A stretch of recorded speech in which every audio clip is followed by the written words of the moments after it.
খুবই মুচমুচে খাস্তা এবং রসালো গজা বানাতে চাইলে এই সহজ কিছু টেকনিক ফলো করতে পারেন।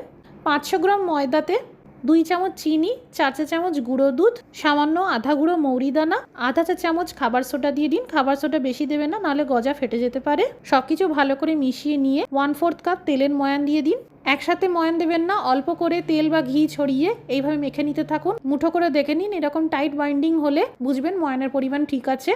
এবার ঈষৎ উষ্ণ দুধ অল্প অল্প করে দিয়ে আলতো হাতে মেখে নিতে থাকুন। এরকম একটা মন্ড মতন তৈরি হয়ে গেলে 15 থেকে 20 মিনিটের জন্য রেস্টে রেখে দিন। একটি পাত্রে 300 গ্রাম চিনি দিন, চিনির অর্ধেক পরিমাণে জল দিন, ভালো করে ফুটিয়ে একতারওয়ালা চটচটে রস তৈরি করুন। আঁচটা বন্ধ করে ঢেকে রেখে দিন। এইদিকে এই ময়দার মন্ড খুব চাপ দিয়ে মাখবেন না, জাস্ট আলতো হাতে একটু মসৃণ করে নিন, চৌকো চৌকো করে কেটে নিন।